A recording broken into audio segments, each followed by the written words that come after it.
Kemudian di rakaat berikutnya Nabi SAW juga membaca ayat yang berkisah tentang Nabi Isa alaihissalam di akhir surat Al-Maidah.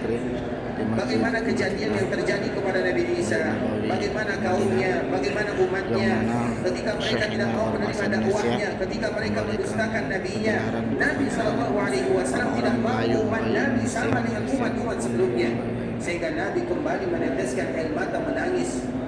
Allah Subhanahu wa taala ketika Nabi SAW menangis, Allah tahu kenapa nabinya menangis. Namun Allah Subhanahu wa taala mengutus malaikat, wahai Jibril, datang kepada Muhammad, katakan, tanyakan kepadanya, mayukik, apa yang membuat kamu menangis? Dan Allah tahu. Namun Allah ingin mengangkat dan memuliakan serta menyebutkan kepada kita kenapa Nabi SAW menangis. Kemudian ikhwatal Islam, maka Jibril pun datang bertanya kepada Nabi SAW, wahai Muhammad, sesungguhnya aku diperintahkan oleh Allah untuk datang bertanya kepada mayukik, apa yang membuat engkau menangis? Apa jawaban Nabi SAW? Ummati, yang membuat aku menangis adalah umatku, memikirkan umatku. Aku tidak mau umatku sama dengan umat-umat sebelumnya. Kemudian Jibril pun datang kepada Allah Subhanahu wa taala menyebutkan, dan Allah tahu. Ya Allah, sesungguhnya dia menangis atau Muhammad menangis adalah karena memikirkan umatnya. Kemudian Allah Subhanahu wa taala kembali mengutus Jibril alaihissalam bertemu dengan Nabi sallallahu alaihi wasallam dan menyebutkan sebuah ungkapan yang sangat indah. Apa kata Allah Subhanahu wa taala kepada Nabi yang disampaikan oleh malaikat Jibril? Inna sanurdika fi ummatika wa la nasuhuk. Kabarkan kepada Muhammad tersebut, wahai Jibril, sebutkan kepadanya, inna sanurdika, sesungguhnya kami akan membuat engkau ridha terhadap umatmu, dan kami tidak akan pernah mengecewakan dirimu, atau kami tidak akan pernah mengecewakan kamu terhadap apa yang terjadi untuk umat-umatmu. Maknanya Allah Subhanahu wa taala memberikan kabar gembira kepada Nabi bahwa Allah Subhanahu wa taala akan muliakan Nabi dengan memuliakan umatnya, sehingga di antara kemuliaan untuk Nabi dan juga untuk umat Nabi sallallahu alaihi wasallam bahwa 2/3 dari penduduk surga semuanya diisi oleh umat Nabi kita yang mulia sallallahu alaihi wasallam, dan membuat Nabi sallallahu alaihi wasallam bangga dengannya. Tentunya harapan kita bersama bagaimana supaya kita menjadi bagian daripada 2/3 yang menjadi penduduk surga yang dijanjikan oleh Allah Subhanahu wa taala. Amin. Begitulah kecintaan Nabi sallallahu alaihi wasallam kepada kita bersama ikhwatul Islam. Setiap hari Nabi sallallahu alaihi wasallam hanya memikirkan kita sebagai umatnya. Nabi sallallahu alaihi wasallam berjuang hanya karena kita sebagai umatnya, semuanya karena umatnya. Tentunya kita sebagai umat Nabi sallallahu alaihi wasallam juga tidak akan pernah melupakan Nabi kita yang mulia. Sebagaimana Nabi tidak pernah melupakan kita sebagai umatnya. Nabi tidak pernah bertemu dengan kita, namun Nabi sayang, cinta, Nabi doakan kita setiap harinya. Begitu juga dengan kita sebagai umat Nabi sallallahu alaihi wasallam. Kita mungkin tidak melihat Nabi sallallahu alaihi wasallam, namun sejarah, sunnah Nabi, hadis-hadis Nabi senantiasa bersama kita, dan kita ingin selalu mengenang dan mengingat Rasulullah sallallahu alaihi wasallam. Di antara salah satu bentuk kita ingat kepada Nabi adalah bagaimana hari-hari kita senantiasa mengucapkan salawat kepada Rasulullah sallallahu alaihi wasallam. Allahumma salli ala Muhammad wa ala ali Muhammad kama sallaita ala Ibrahim wa ala ali Ibrahim innaka Hamidum Majid. Allahumma barik ala Muhammad wa ala ali Muhammad kama barakta ala Ibrahim wa ala ali Ibrahim innaka Hamidum Majid. Ikhwatul Islam, saudara kaum muslimin, para tamu Allah rahimani wa rahimakumullah. Pada kesempatan kali ini kita akan masih melanjutkan pembahasan yang sebelumnya, masih berkaitan dengan mimbar Nabi sallallahu alaihi wasallam, yaitu sebuah mimbar yang sangat sederhana yang terbuat dari kayu biasa yang berasal dari hutan yang ada di sekitar Madinah. Kemudian mimbar Nabi sallallahu alaihi wasallam terdiri dari 3 anak tangga. Ada sebahagian para ulama mereka yang memberikan lebih detail lagi tentang tangga atau mimbar Nabi sallallahu alaihi wasallam. Mereka menyebutkan tingginya mimbar Nabi sallallahu alaihi wasallam itu kurang lebih 2 hasta. Maknanya berarti tingginya mimbar Nabi sallallahu alaihi wasallam itu adalah 1 meter. Kemudian panjangnya atau lebarnya daripada mimbar Nabi sallallahu alaihi wasallam itu 1/2 hasta, atau maknanya berarti mimbar Nabi sallallahu alaihi wasallam lebarnya 1/2 meter saja. Itu merupakan di antara bentuk dan ciri mimbar Nabi sallallahu alaihi wasallam. SAW ini memiliki kekhususan yang luar biasa. 2 hari sebelum Nabi SAW meninggal, dan itu merupakan kali terakhir Nabi SAW memasuki masjidnya, dan itu merupakan ucapan terakhir Nabi SAW atau khutbah terakhir Nabi SAW kepada umatnya. Sehingga para sahabat Nabi SAW ketika melihat Nabi SAW keluar dari rumahnya, dan kita tahu 5 hari sebelum Nabi SAW meninggal, Nabi sudah merasakan sakit yang luar biasa. Kemudian 2 hari sebelum Nabi SAW meninggal, yang mana itu merupakan kali terakhir Nabi akan keluar dari rumahnya. Setelahnya Nabi tidak akan pernah keluar lagi. Dan itu merupakan kali terakhir Nabi bertemu dengan mimbarnya, dan Nabi berkhutbah berceramah kepada para sahabatnya. Maka sahabat-sahabat Nabi SAW, ketika mereka melihat Nabi SAW keluar dari rumahnya, mereka tidak tahu mengapa dalam keadaan demikian, dalam keadaan sakit, Nabi SAW keluar. Dan Nabi keluar sedangkan kepalanya dililit oleh pakaian, karena Nabi SAW betul-betul merasakan sakit yang luar biasa. Kemudian di kota Islam, Nabi SAW dipegang oleh Ali bin Abi Thalib, dipapa oleh pamannya Al-Abbas, dan juga oleh sepupu Nabi SAW yang lainnya. Karena memang ada 5 orang yang senantiasa mereka bersama Nabi SAW, terutama di akhir kehidupan Nabi SAW. Ada Ali bin Abi Thalib, ada paman Nabi Al-Abbas, ada ponakan Nabi SAW Al-Fadl, Utham dan Usama. 5 orang ini senantiasa menemani Nabi SAW. Kemudian ketika Nabi keluar dari rumahnya, para sahabat ditunjukkan kenapa Nabi SAW keluar dalam keadaan Nabi begitu sakit yang parah. Kemudian akhirnya Nabi berjalan sambil dibawa oleh Ali dan Al-Abbas radhiyallahu ta'ala anhuma. Nabi berjalan sedikit demi sedikit menuju mimbarnya. Kemudian ketika Nabi SAW berada di mimbar tersebut, Nabi SAW menyebutkan sebuah ungkapan yang memberikan isyarat kepada para sahabatnya bahwa sesungguhnya aku sekarang memperhatikan, aku sedang berada di mimbarku, dan mimbarku ini sedang berada di telagaku, kata Nabi SAW. Nabi SAW menyebutkan kepada sahabat-sahabat yang mengelilingi Nabi SAW, ketika Nabi berada di atas mimbar 2 hari sebelum Nabi wafat, Nabi menyebutkan seolah-olah aku sekarang sedang berdiri di atas mimbarku, dan aku bersama mimbarku berada di telagaku, kata Rasulullah SAW. Bahasa lain, itu merupakan bahasa isyarat dari Nabi bahwa Nabi SAW akan meninggal. Kemudian bahasa lain, mimbar yang tadi dijadikan tempat berdiri oleh Nabi SAW, itu juga mimbar yang akan Nabi SAW berdiri ketika berada di telaga Nabi SAW. Maka itu merupakan di antara bentuk keutamaan mimbar Rasulullah SAW yang terbuat dari mimbar yang sederhana, panjang dan lebarnya tadi telah kita sebutkan. Kemudian Nabi menyebutkan 2 hari sebelum Nabi meninggal, seolah-olah aku sekarang berdiri di atas mimbarku, di telagaku, kata Rasulullah SAW. Maknanya mimbar ini ikhwatul Islam akan betul-betul dikembalikan oleh Allah Subhanahu wa taala dan diabadikan oleh Allah Subhanahu wa taala menemani Nabi SAW. Dan bukan hanya sekadar mimbar saja.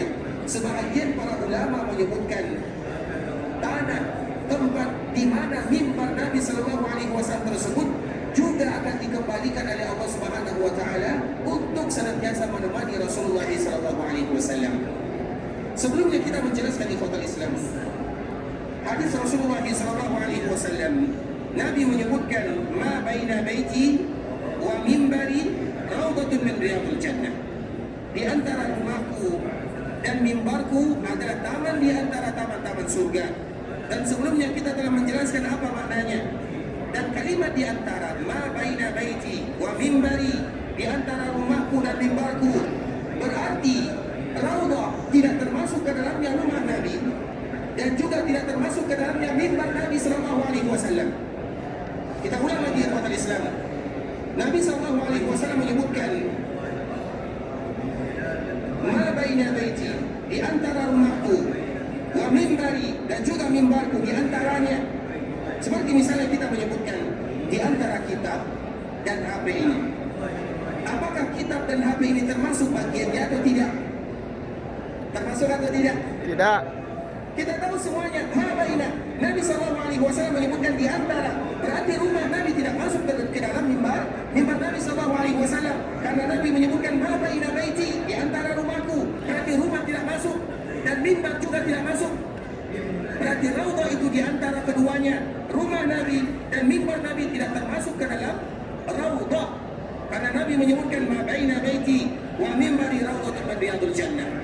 Kemudian ikhwan Islam, di antara salah satu kekhususan Raudhah yang mimbar tidak masuk ke dalamnya, Raudhah itu merupakan di antara makhluk Allah Subhanahu wa taala yang nanti akan diangkat dan betul-betul dijadikan menjadi bagian daripada taman-taman surga. Berarti mimbar kita tidak berbicara tentang mimbar, kita berbicara tentang Raudhah. Raudhah itu di akhir zaman akan diangkat oleh Allah Subhanahu wa taala ke langit dan dimasukkan menjadi bagian daripada surga, dan dia betul-betul menjadi bagian daripada taman di antara taman-taman surga. Berarti mimbar tidak masuk. Nah, sekarang mimbar Nabi SAW, sebahagian para ulama menyebutkan mimbar Nabi ada kekhususan yang lain. Mimbar Nabi akan senantiasa menemani Nabi SAW, menemani Nabi di telaga Nabi, menemani Nabi SAW ke pintu surga. Dan para ulama menyebutkan bahwa sesuatu yang ada di sekeliling mimbar itu juga merupakan tempat yang akan menemani Nabi SAW mimbarnya, dan sesuatu yang ada di sekelilingnya itu merupakan hal-hal yang akan senantiasa menemani Nabi SAW di akhirat sana. Maknanya sesuatu yang diangkat oleh Allah Subhanahu wa taala nanti bukan hanya mimbar, bukan hanya Raudhah, namun sesuatu yang ada di sekeliling mimbar itu juga termasuk hal-hal yang diangkat oleh Allah Subhanahu wa taala untuk menemani Rasulullah SAW. Maknanya ikhwatul Islam, bukan Raudhah saja yang akan diangkat oleh Allah Subhanahu wa taala. Berarti sesuatu yang ada di sekeliling dan di sekitar mimbar itu juga akan diangkat oleh Allah Subhanahu wa taala menemani Rasulullah SAW. Oleh karenanya ikhwatul Islam, itu di antara kemuliaan yang diberikan oleh Allah Subhanahu wa taala untuk mimbar Rasulullah SAW. Mimbar Nabi SAW akan senantiasa menemani Nabi sampai ke telaga Nabi SAW, dan juga akan menemani Nabi SAW untuk memberikan pertolongan syafaat kepada umat-umat Rasulullah SAW. Pada pertemuan sebelumnya ikhwatul Islam, kita telah menjelaskan bagaimana mimbar Nabi dengan telaga Nabi SAW. Siapa di antara kita yang masih ingat apa sifat dan ciri-ciri telaga Nabi SAW? Sebelum kita lanjutkan, silakan. Sifat dan ciri-ciri telaga Nabi SAW. Haud. Yang pertama, haud itu berasal dari mana? Pertanyaan pertama, haud itu berasal dari mana? Yang bisa menjawab angkat tangan, silakan. Dari sungai mana? Sungai Al-Kautsar. Baik. Sekarang sifat-sifat haudnya. Panjang dan lebarnya sama dengan 30 hari perjalanan. Itu kita sebutkan kemarin, 30 hari 1 bulan. 1 bulan berapa? 1 bulan itu bisa jadi 29, bisa jadi 30 hari. Intinya 1 bulan. Baik, yang kedua, warnanya lebih putih daripada susu. Yang ketiga, rasanya lebih manis daripada madu. Yang keempat, cawan itu apa? Gelas untuk minumnya ya. Baik. Bintang-bintang yang ada di langit. Yang kelima, yang paling mulia, man syaribaha lam yazmah abada. Siapa yang meminumnya tidak akan pernah merasakan kehausan setelahnya. Kemudian apabila kita sudah meminumnya dan kita tidak lagi merasakan kehausan, apakah kita masih akan meminumnya? Masih. Kenapa? Hah? Jika mau atau tidak? Masya Allah, barakallahu fiik, Allah jika khairan. Barakallahu fiik.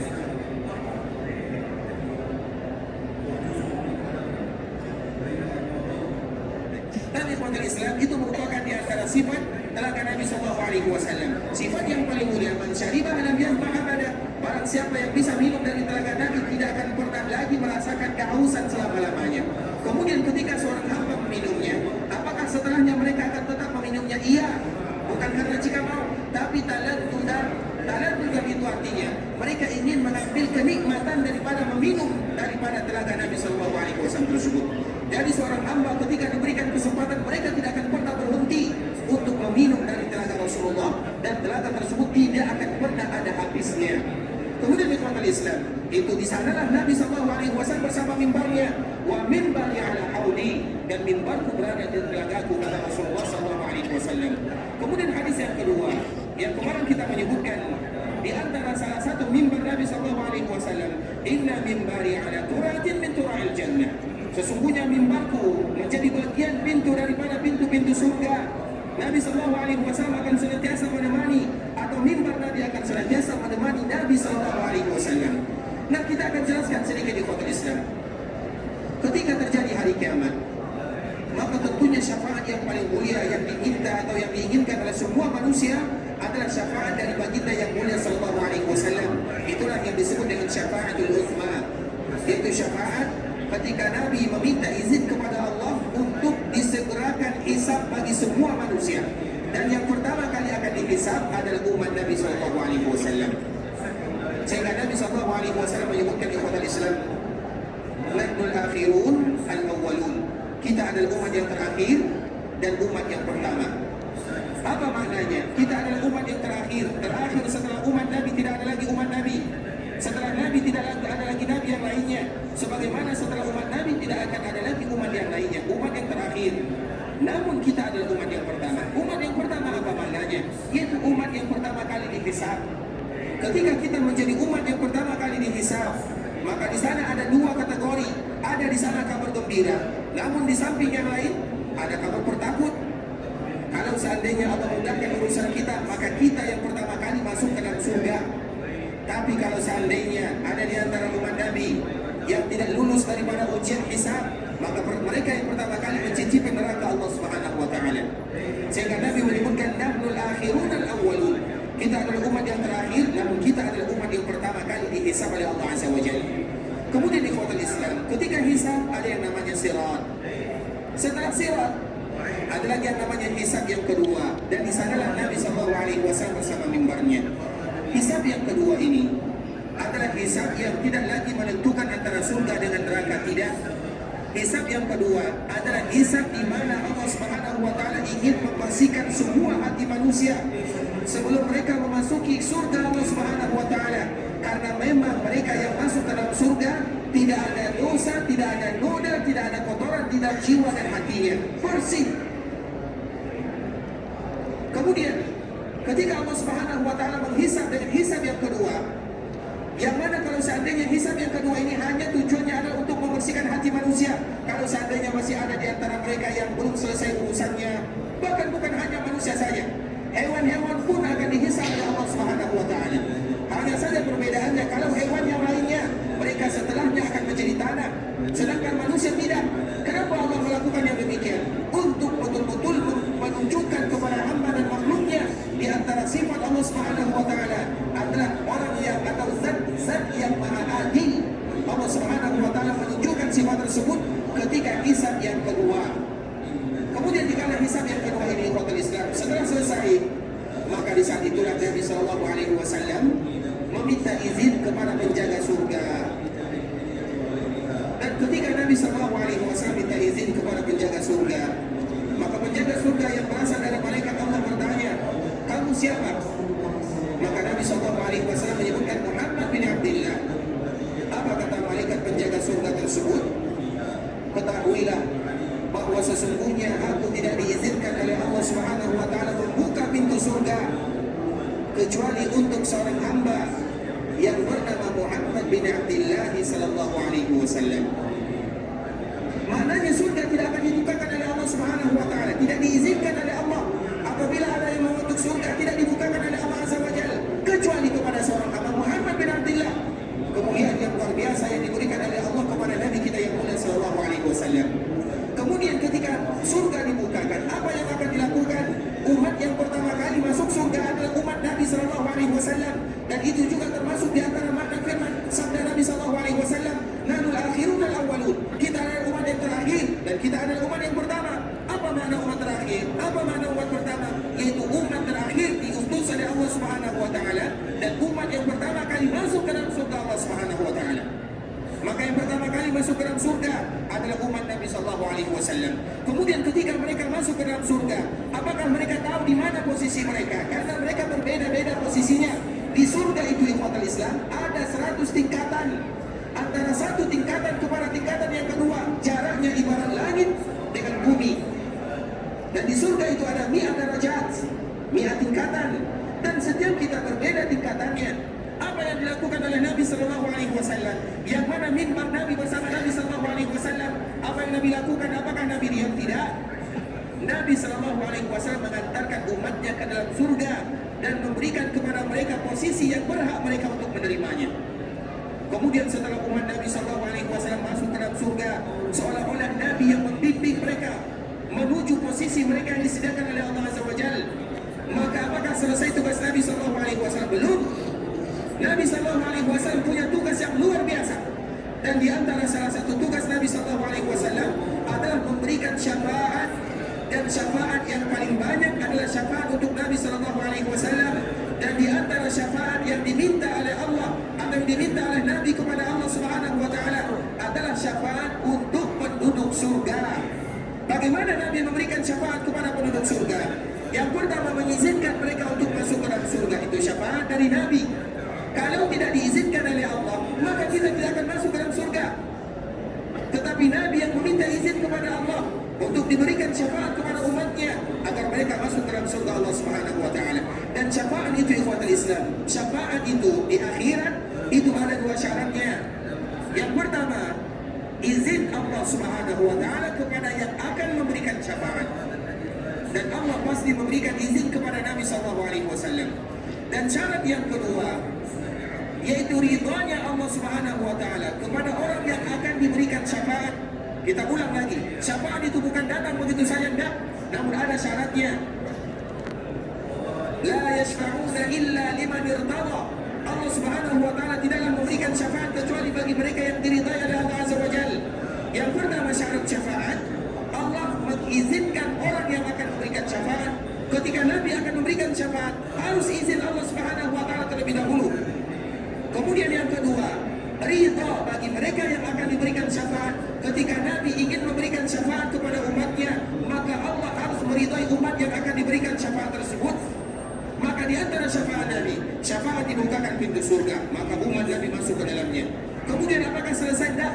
Di antara syafaat Nabi SAW, Nabi memohon kepada Allah untuk ditingkatkan derajat penduduk surga dari kalangan umat Nabi yang mulia SAW.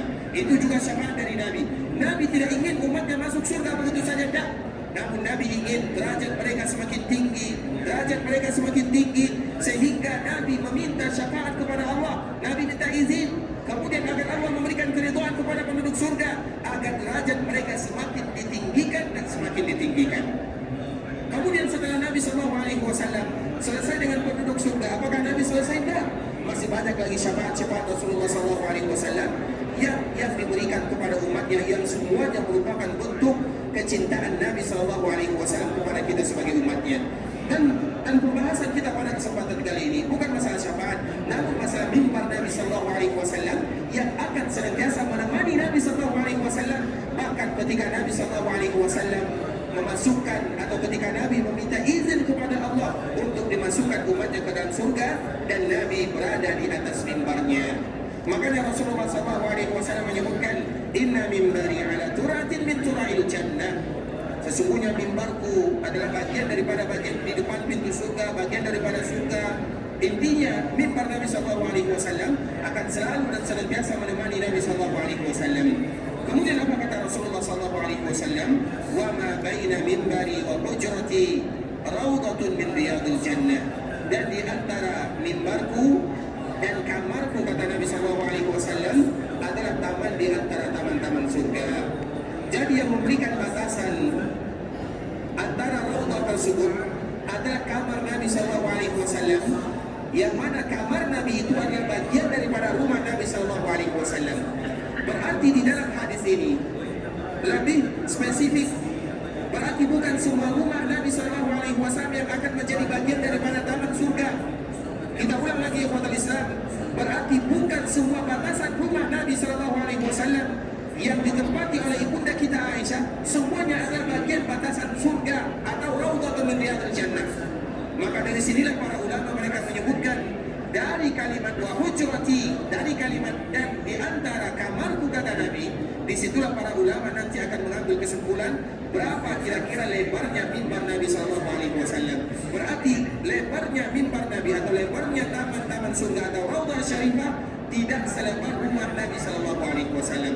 Khusus hujrati, yaitu hanya sekedar hujrah atau kamar Nabi Sallallahu Alaihi Wasallam. Itu riwayat yang kedua. Kemudian ikhwatal Islam, juga riwayat yang ketiga dari Abu Sa'id Al-Khudri radhiyallahu ta'ala anhu, yang ini dikeluarkan oleh Imam At-Tabrani rahimahullahu ta'ala dalam kitabnya Al-Mu'jam Al-Awsat. Nabi sallallahu alaihi wasallam menyebutkan mimbari ala tur'atin min tura'il jannah. Sesungguhnya mimbarku, kata Nabi sallallahu alaihi wasallam, akan senantiasa menemani Nabi bahkan ketika Nabi sallallahu alaihi wasallam berada di surga Allah Subhanahu wa ta'ala. Wa ma bainal mimbar wa baina baiti Aisyah radhiyallahu ta'ala anha raudhatun min riyadil jannah. Dan ini diperjelas lagi di dalam hadis yang lainnya bahwa Nabi sallallahu alaihi wasallam menyebutkan wa ma bainal mimbar, di antara mimbar, wa baina baiti Aisyah, dan di antara rumah ibunda kita Aisyah adalah taman di antara taman-taman surga. Kemudian hadis yang terakhir yang berkaitan dengan mimbar ikhwatul Islam, yaitu hadis yang berkaitan dengan atau dari Ummu Salamah, salah seorang istri Nabi sallallahu alaihi wasallam, ma baina baiti wa mimbari raudhatun min riyadil jannah wa qawaimu mimbari rawatibun fil jannah. Rasulullah sallallahu alaihi wasallam menyebutkan bahwa sesungguhnya di antara rumahku dan mimbarku adalah taman di antara taman-taman surga. Wa qawaimu mimbari, qawaim itu artinya tiang, berarti mimbar Nabi ada tiangnya. Ini juga termasuk di antara sifat dan ciri-ciri mimbar Nabi sallallahu alaihi wasallam. Wa qawaimu mimbari rawatibun fil jannah, yaitu tiangnya mimbar Nabi sallallahu alaihi wasallam akan menjadi bagian daripada bagian-bagian surga. Maknanya mimbar Nabi sallallahu alaihi wasallam adalah sebuah mimbar yang luar biasa yang akan senantiasa menemani baginda yang mulia sallallahu alaihi wasallam di akhirat sana, bahkan sampai ke dalam surga Allah Subhanahu wa taala melalui hadis-hadis yang tadi telah kita jelaskan. Nah, ikhwatul Islam, saudara kaum muslimin, dari hadis, dari beberapa hal yang telah kita jelaskan, maka kita ambillah kesimpulan di mana yang namanya raudhah min riyadil jannah. Mana raudhah yang disebutkan oleh Rasulullah SAW di antara rumah ibunda kita Aisyah dan di antara mimbar Nabi SAW. Mimbar Nabi ikhwatul Islam, mimbar Nabi SAW, sebagaimana yang sebelumnya kita menjelaskan, masjid yang dibangun oleh Nabi SAW itu semuanya tidak termasuk ke dalam kategori taman di antara taman-taman surga. Kita ulang lagi ikhwatul Islam, masjid yang pertama kali dibangun oleh Nabi, yang panjangnya kurang lebih 35 meter atau 70 hasta, yang lebar masjid yang dibangun oleh Nabi kira-kira 60 hasta atau 30 meter, tidak semuanya termasuk ke dalam bagian daripada raudhah. Karena Nabi memberikan batasan di antara mimbar dan rumah. Nah, sekarang pertanyaannya, di mana mimbar Nabi sallallahu alaihi wasallam? Mimbar Nabi sallallahu alaihi wasallam ikhwatul Islam, dia tidak berada di tengah-tengah masjid. Karena kalau seandainya berada di tengah-tengah masjid, berarti raudhah itu sangat kecil. Raudhah itu sangat kecil. Berarti kalau seandainya mimbar Nabi berada di bagian tengah, berarti dikali 2 atau dibagi 2, 35 meter dibagi 2. Berarti sepanjang itulah Raudhah Asy-Syarifah. Namun di mana mimbar Nabi sallallahu alaihi wasallam? Mimbar Nabi sallallahu alaihi wasallam agak sedikit ke bagian kanan. Sehingga para ulama dan di antara salah satunya Imam As-Sabuni menyebutkan bahwa jarak antara mimbar Nabi dengan rumah ibunda kita Aisyah radhiyallahu taala anha sekitar kurang lebih 50 hasta. Antara rumah ibunda kita Aisyah dengan mimbar Nabi, berarti itu panjangnya. Berapa panjang raudhah? Yaitu sekitar 50 hasta atau kurang lebih 52 atau 52 setengah atau kurang lebih 25 sampai 26 meter. Itu adalah panjang daripada raudhah. Dan di sanalah terletak mimbar Nabi sallallahu alaihi wasallam. Berarti mimbar Nabi agak ke kanan. Kemudian berapa pula lebarnya? Berapa pula lebar daripada mimbar Nabi sallallahu alaihi wasallam atau raudhah di antara raudhah min riyadil jannah? Disebutkan oleh para ulama. Yang tadi masjid dibangun oleh Nabi sallallahu alaihi wasallam lebarnya adalah 60 hasta, maka lebar daripada mimbar itu separuh daripada lebar masjid Rasulullah Rasulullah SAW. Berarti Raudhah itu lebarnya hanya sekitar 15 meter saja atau 30 hasta. Karena masjid yang dibangun oleh Nabi 60 hasta, berarti separuh darinya 30 hasta. 30 hasta itu kurang lebih 15 meter. Berarti itulah yang disebut dengan Raudhatun min Riyadil Jannah. Maknanya ikhwatal Islam, berarti tidak semua masjid Rasulullah SAW adalah bagian daripada Raudhah min Riyadil Jannah. Raudhah itu sebagaimana yang dinukilkan oleh kebanyakan para ulama. Walaupun di sini para ulama mereka banyak perbedaan, namun di antara pendapat yang paling kuat adalah pendapat yang tadi telah kita nukilkan, bahwa panjang daripada Raudhah kurang lebih 25 sampai 26, kemudian lebar daripada Raudhah kurang lebih 15 meter panjangnya dan lebarnya. Itu merupakan di antara hadis yang disebutkan oleh Rasulullah SAW, dan itulah yang disebutkan oleh Nabi, ma baina baiti wa mimbari raudhatun min riyadil jannah. Di antara rumahku dan mimbarku adalah taman di antara taman-taman surga. Oleh karenanya ikhwatul Islam, kita sebelumnya telah menyebutkan bagaimana kemuliaan mereka yang ada di Raudhah. Apa keutamaan bagi mereka yang ada di Raudhah? Bahwa bebas bagi kita untuk melakukan ibadah selama kita berada di sana, terutama ibadah-ibadah yang dianjurkan bagi kita melakukannya, dan yang paling utama adalah ibadah salat. Tapi juga yang harus kita ingatkan di tempat kita yang mulia ini ikhwatul Islam, apabila ada kita atau apabila kita sedang berada di dalam masjid Rasulullah SAW secara umum, atau ketika kita berada di Raudhah Asy-Syarifah secara khusus, maka kita harus tahu di antara salah satu aturan di dalam beribadah, karena ibadah itu ada rujukannya, dan rujukan kita beribadah adalah Rasulullah SAW, terutama di dalam melaksanakan ibadah salat. Ini merupakan nasihat bagi diri kami pribadi dan juga kita bersama ikhwatul Islam. Ketika kita berada di dalam masjid Rasulullah SAW atau ketika kita berada di Raudhah, ada kadang-kadang waktu-waktu yang mana kita tidak boleh melaksanakan ibadah salat di sana. Karena apabila nantinya kebetulan waktu kita bertepatan dengan waktu-waktu yang dilarang, kemudian waktu kita adalah waktu kita sampai ke Raudhah, maka di saat itu kita jangan melaksanakan ibadah salat. Sehingga kenapa kita menyebutkan apabila kita berada di Raudhah, bebas bagi kita melakukan ibadah apa saja, tidak mesti hanya salat saja. Bebas bagi kita melakukan ibadah apa saja, bebas. Ibadah salat, ibadah zakat, ibadah puasa, ibadah apa saja. Ibadah kita berzikir, baca Quran, berdoa, semuanya boleh. Kenapa kita mengatakan yang demikian? Supaya kita tidak memaksakan diri kita untuk melaksanakan ibadah salat, terutama kalau seandainya jadwal kita berpas-pasan dengan waktu-waktu yang betul-betul kita dianjurkan tidak melakukan ibadah salat di sana. Apa maknanya ikhwatul Islam? Ada waktu yang kita tidak boleh melaksanakan ibadah salat. Ada waktu-waktu yang kita tidak boleh salat di sana. Tentunya dengan pemaparan yang akan kita jelaskan. Yang pertama ikhwatul Islam, waktu yang pertama tidak boleh bagi kita melakukan ibadah salat adalah setelah salat subuh.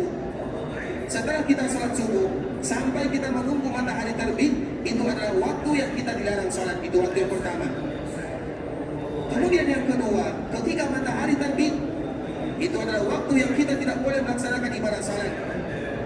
Kemudian yang ketiga adalah ketika zawal, ketika matahari tergelincir kira-kira 5 atau 10 menit sebelum zuhur. Itu adalah waktu yang mana dilarang bagi kita melaksanakan ibadah salat. Kemudian yang keempat adalah setelah asar sampai matahari terbenam.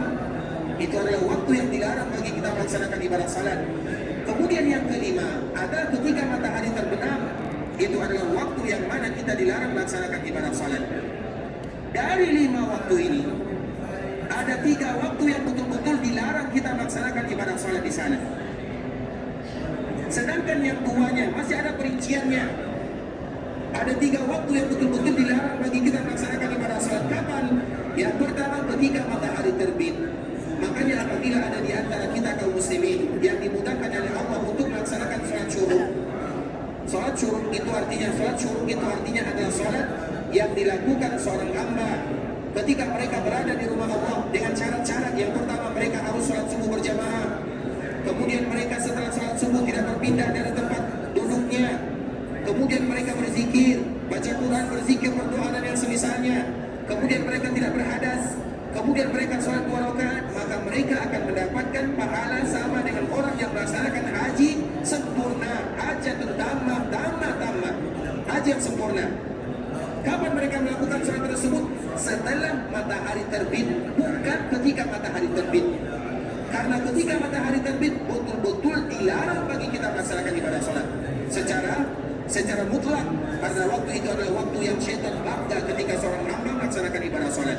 Kemudian waktu yang kedua yang betul-betul dilarang adalah waktu zawal, dan yang ketiga adalah ketika matahari terbenam. Tiga waktu ini betul-betul dilarang bagi kita melaksanakan atau dilarang kita melakukan ibadah salat. Tinggal dua waktu, yang pertama setelah subuh sampai matahari terbit, dan yang kedua setelah asar sampai matahari terbenam. Ikhwatul Islam, salat di sini, misalnya apabila kita datang ke Masjid Nabawi atau ke masjid-masjid yang lainnya, kita salat subuh. Kemudian setelah salat subuh, kita ingin beribadah kepada Allah Subhanahu wa taala. Dan kita tidak tahu ibadah apa lagi akan kita lakukan. Maka tiba-tiba kita salat 2 rakaat di sana. Pada waktu itu dianjurkan bagi kita untuk tidak salat, lakukan ibadah yang lainnya. Karena di waktu ini adalah waktu yang dilarang. Apa yang dilarang? Yaitu salat sunat mutlak. Yang dilarang bagi kita melakukan pada dua waktu ini, setelah subuh sampai matahari terbit, setelah asar sampai matahari terbenam, itu adalah salat sunat mutlak. Apa maknanya?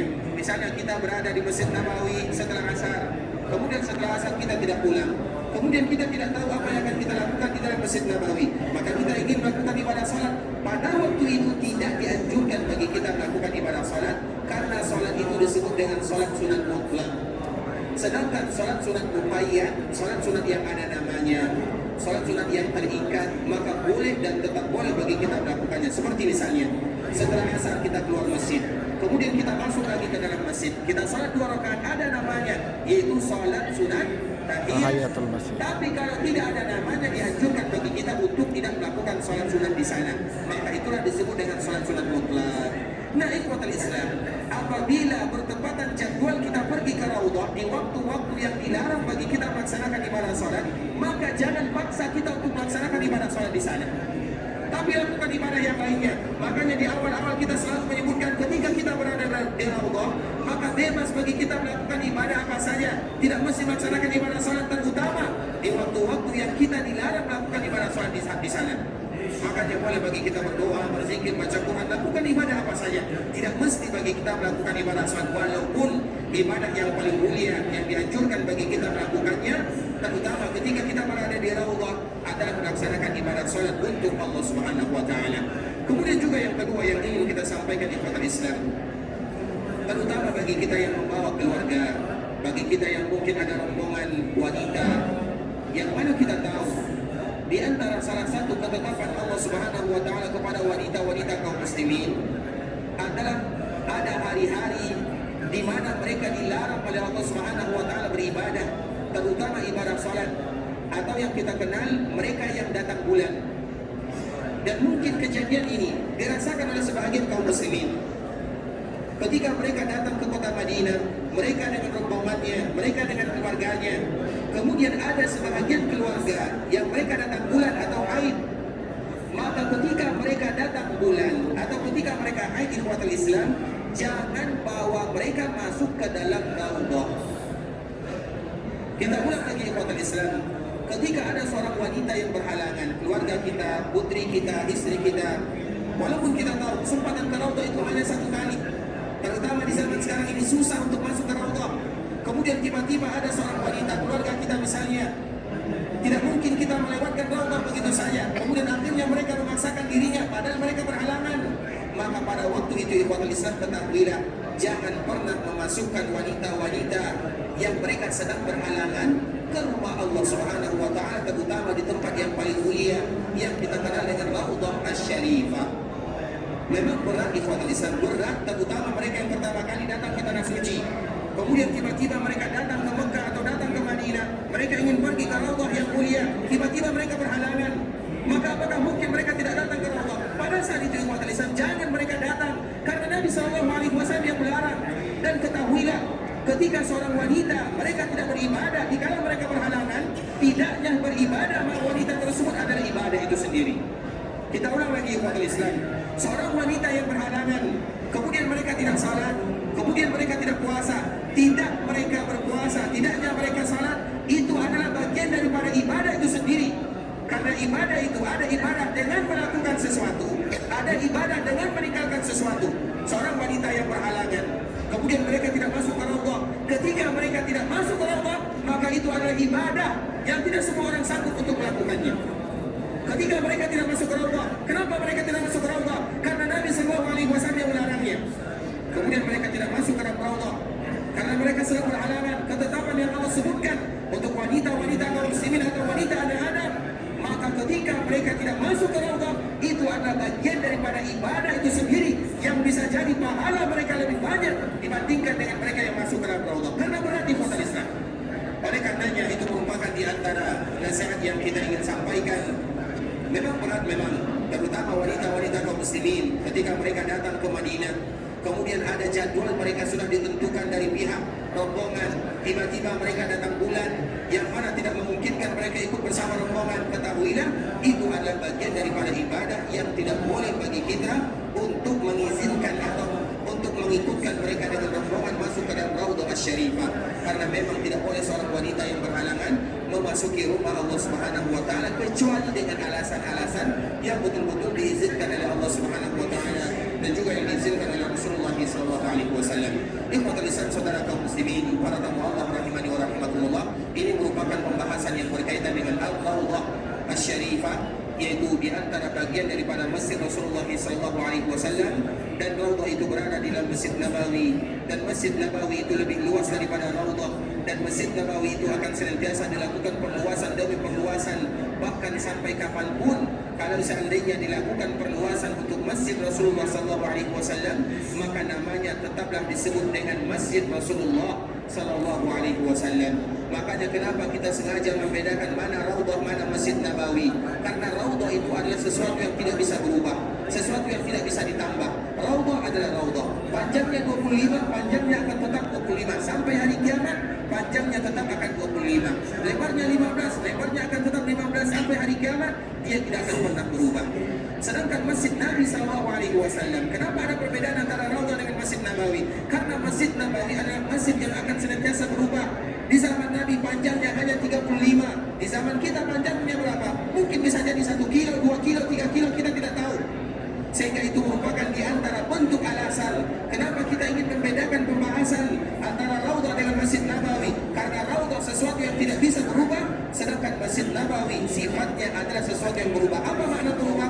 Semakin dilakukan perluasan untuk Masjid Nabawi, maka semua perluasan akan tetap dinamakan dengan Masjid Nabawi. Ketika kita berada di dalam Masjid Nabawi tersebut, maka ada ibadah-ibadah yang dianjurkan bagi kita untuk melakukannya.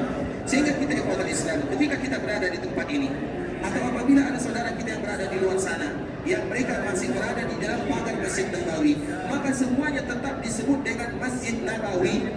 Dan sekarang kita tahu, Masjid Nabawi akan melakukan perluasan besar-besaran dulu, dan ini pernah kita sebutkan. Sebelum Raja Salman hafizahullah ta'ala, ada saudaranya yang bernama Raja Abdullah. Dia datang ke kota Madinah di bagian depan sana untuk meresmikan perluasan besar-besaran untuk Masjid Rasulullah SAW. Hampir beberapa kilo dilakukan perluasan ikhwatul Islam. Dan sampai sekarang sudah ada sedikit demi sedikit dilakukan perluasan demi perluasan raksasa untuk Masjid Nabawi. Kalau seandainya perluasan tersebut dilakukan dan sudah jadi Masjid Nabawi, maka semuanya akan tetap dinamakan dengan Masjid Nabawi. Dan apabila semuanya disebut dengan Masjid Nabawi, maka semua mereka yang beribadah di dalamnya akan mendapatkan pahala yang dijanjikan oleh baginda yang mulia sallallahu alaihi wasallam.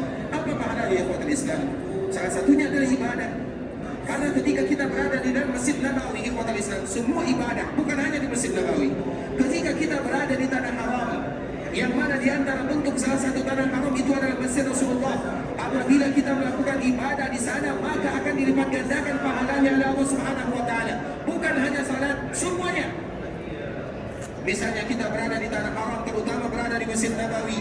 Kemudian kita lewat, berjalan, kita lihat ada sampah di Masjid Nabawi, kita ambil. Jangan samakan mengambil sampah di Masjid Nabawi, kemudian kita buang. Dengan mengambil sampah di tempat yang lainnya, tidak sama. Pahalanya berbeda. Kita lihat ada saudara-saudara kita yang membutuhkan, kita keluarkan uang 1 real misalnya, kita berikan kepada mereka 1 real. Dan sama 1 real yang ada di tanah haram, di Madinah salah satunya, dengan 1 real yang ada di daerah kita masing-masing. Dan sama. kita melakukan ibadah zikir, tidak sama dengan kita melakukan ibadah-ibadah yang lainnya, tidak sama ikhwatul Islam. Karena Madinah itu adalah tanah barakah.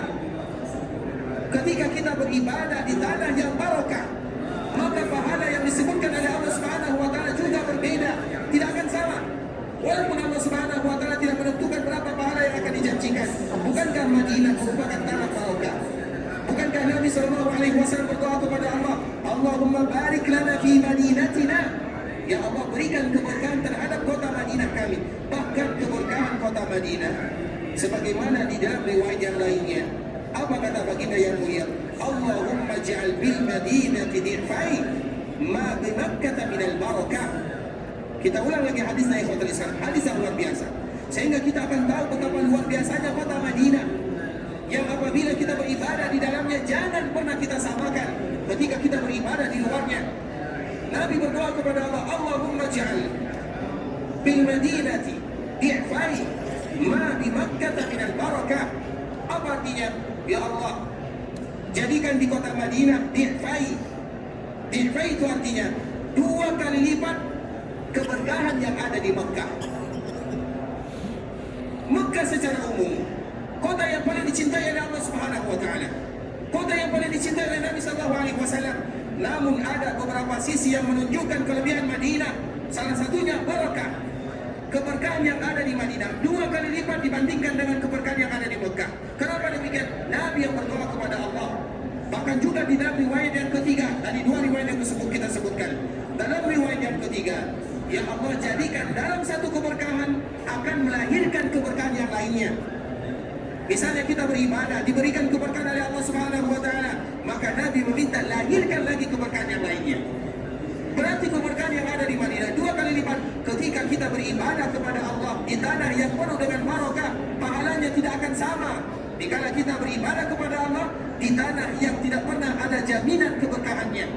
Walaupun secara umum tanah, tempat, lokasi tidak pernah mensucikan seseorang. Yang mensucikan seseorang tersebut adalah amalan dan perbuatan. Sebagaimana disebutkan oleh sahabat Salman Al-Farisi radhiyallahu ta'ala anhu, innal arda la tuqaddisu ahada wa innama yuqaddisul insanu amala. Sesungguhnya suatu tempat tidak akan pernah menjadikan seseorang suci, namun yang akan mensucikan seseorang adalah karena amalannya. Maknanya ikhwatul Islam, ketika kita berada di tanah barokah, semua amal ibadah yang kita lakukan akan diberikan keberkahan dan pahala yang lebih oleh Allah Subhanahu wa taala. Maka di saat itulah kita harus berlomba-lomba melakukan amal ibadah apa saja. Senyum kepada saudara, kita mengucapkan assalamualaikum ketika kita bersua, kemudian kita menolong saudara yang bisa kita tolong, kita membantu saudara yang bisa kita bantu. Itu semua adalah ibadah yang nilainya akan diberikan lebih oleh Allah Subhanahu wa taala. Walaupun ikhwatul Islam, di antara ibadah yang paling mulia itu adalah ibadah salat. Makanya ketika kita berada di dalam Masjid Nabawi, ketika kita berada di Masjid Rasulullah SAW, ibadah yang paling mulia adalah ibadah salat. Makanya Nabi SAW menyebutkan salatun fi masjidi hadha khairun min alfi salatin fi ma siwa illa al-masjidil haram. Sesungguhnya salat yang dilakukan seorang hamba ketika mereka berada di dalam masjidku ini lebih baik daripada 1000 kali lipat dibandingkan dengan mereka salat di tempat yang lainnya kecuali Masjidil Haram yang ada di Mekah. Semua kita tahu tentang hadis ini. Hadis ini dikhususkan oleh Nabi SAW tentang perkara ibadah salat. Namun bukan berarti ibadah-ibadah yang lainnya tidak dilipat gandakan oleh Allah Subhanahu wa taala. Semuanya dilipat gandakan karena tanahnya adalah tanah yang barakah. Kita ulang lagi ikhwatul Islam, tanah Madinah adalah tanah yang barakah. Bahkan Nabi SAW meminta kepada Allah keberkahan yang ada di Madinah dibandingkan dengan ada yang di kota Mekah 2 kali lipat dibandingkan dengan ada yang tanah yang ada di kota Mekah Mukarramah. Walaupun secara umum Mekah merupakan tanah yang paling dicintai oleh Allah dan paling dicintai oleh Rasulullah SAW. Sehingga ketika kita berada di dalam Masjid Nabawi yang mana semuanya, sebelum kita menjelaskan hadis yang disebutkan oleh Nabi SAW tersebut, semua mereka yang sholat di dalam Masjid Nabawi, mana batasan Masjid Nabawi untuk zaman sekarang ini? Untuk zaman sekarang ini, ikhwatul Islam, batasan Masjid Nabawi adalah yang ada di bagian pagar luar sana. Batasan Masjid Nabawi adalah yang ada di bagian pagar luar sana. Itulah semuanya disebut dengan Masjid Nabawi. Kenapa kita ingin menjelaskan yang demikian? Walaupun terjadi perbedaan di antara para ulama, namun kami menyebutkan pendapat ulama-ulama terkini. Mereka menyebutkan batasan Masjid Nabawi untuk zaman sekarang ini adalah di pagar luar sana. Apabila seorang muslim mereka melakukan ibadah di dalam Masjid Nabawi, batasannya di pagar luar sana, maka semua ibadah yang mereka lakukan akan dilipat gandakan oleh Allah Subhanahu wa taala, dan salah satunya adalah ibadah salat. Salah satu yang dianjurkan bagi mereka melakukannya adalah ibadah salat. Dan ibadah salat yang dianjurkan bagi kita melakukannya ikhwatul Islam semuanya. Semua ibadah salat dianjurkan bagi kita melakukannya. Sebagaimana yang dinukilkan oleh Imam An-Nawawi rahimahullahu taala ketika mensyarah hadis ini, hadis yang mulia ini, dia menyebutkan, Nabi sallallahu alaihi wasallam menyebutkan salatun yang disebutkan oleh Nabi sifatnya adalah nakirah. Nakirah itu artinya adalah sesuatu yang tidak ditentukan oleh Nabi sallallahu alaihi wasallam. Maknanya semua salat bisa masuk ke dalamnya. Ketika seseorang salat wajib dilipat gandakan pahalanya oleh Allah. Ketika seseorang salat sunat juga dilipat gandakan pahalanya oleh Allah Subhanahu wa taala. Bahkan di kota Islam ada sebuah salat yang mungkin terlalaikan oleh kaum muslimin, yang mana itu juga disebut dengan ibadah salat. Salah satunya adalah ibadah salat janaiz atau yang kita kenal dengan salat jenazah. Kalau seandainya kita salat jenazah di Masjidil Haram Makkah dan Madinah, berarti pahalanya tidak sama dengan kita melakukan salat jenazah di tempat yang lainnya. Karena salat jenazah disebut menjadi bagian daripada salat disebut dengan salat, dan salat jenazah dimasukkan ke dalam bagian daripada ibadah salat disebut dengan salat. Maknanya ikhwatul Islam, apabila semua salat, apabila itu disebut dengan salat, maka pahalanya dilipat gandakan oleh Allah Subhanahu wa taala melalui lisan Nabi sallallahu alaihi wasallam.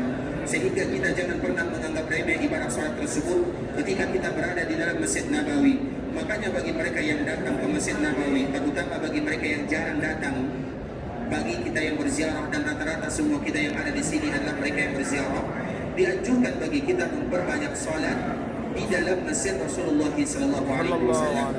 Walaupun hukum asal melaksanakan ibadah salat, terutama salat sunat, dianjurkan bagi kita melaksanakan salat sunat di rumah kita masing-masing, atau di tempat tinggal kita, atau di hotel kita. Itu dianjurkan.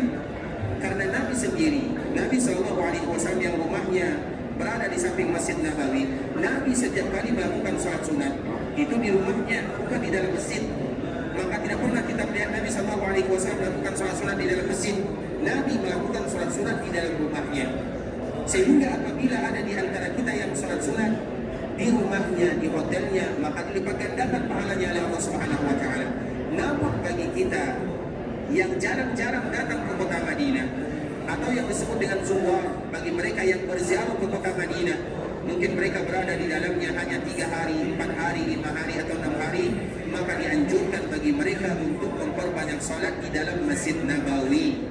Semua ibadah salat dilakukan atau dianjurkan bagi mereka di dalam Masjid Nabawi. Walaupun kalau seandainya ada sebagian kaum muslimin mereka melakukan salat di rumahnya, di hotelnya, di tempat tinggalnya, itu luar biasa, banyak pahalanya. Karena memang melakukan ibadah salat itu antara kebaikan dengan kebaikan, antara keberuntungan dengan keberuntungan, tidak ada ruginya.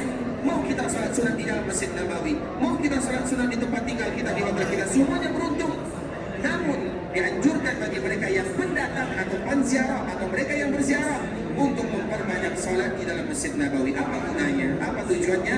Untuk mengambil manfaat, untuk mengambil pahala-pahala yang dijanjikan oleh baginda yang mulia sallallahu alaihi wasallam, terutama pahala yang luar biasa adalah pahala ibadah salat di dalamnya. Makanya jangan kita lewatkan ibadah salat sunat apa saja. Mulai dari sebelum fajar ada salat sunat fajar, kemudian setelah salat sunat fajar ada salat sunat syuruk, ada lagi salat sunat duha, ada lagi 4 rakaat sebelum zuhur, 4 rakaat setelah zuhur, ada lagi yang namanya salat sunat rawatib yang jumlahnya 10 atau 12, ada lagi 4 rakaat sebelum asar, ada lagi 2 rakaat setiap antara azan dan iqamah, belum lagi salat witir, belum lagi salat malam. Semuanya dianjurkan bagi kita melaksanakannya selama kita berada di kota Madinah, di dalam Masjid Rasulullah SAW. Walaupun apabila ada sebagian kaum muslimin mereka melakukannya di tempat tinggalnya, itu juga baik, antara kebaikan dengan kebaikan yang lainnya.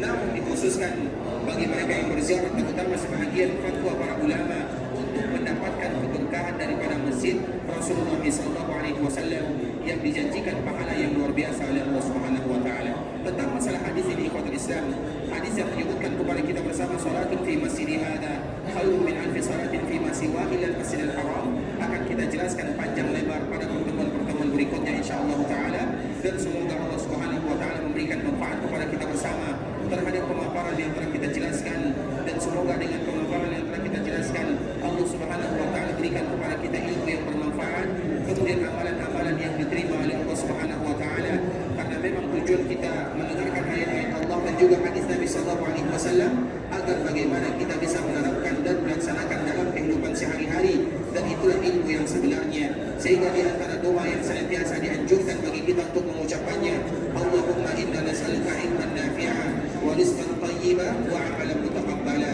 Ya Allah, sesungguhnya kami meminta kepadamu ilmu yang bermanfaat. Apa itu ilmu yang bermanfaat? Ilmu yang bermanfaat itu adalah ilmu yang diamalkan.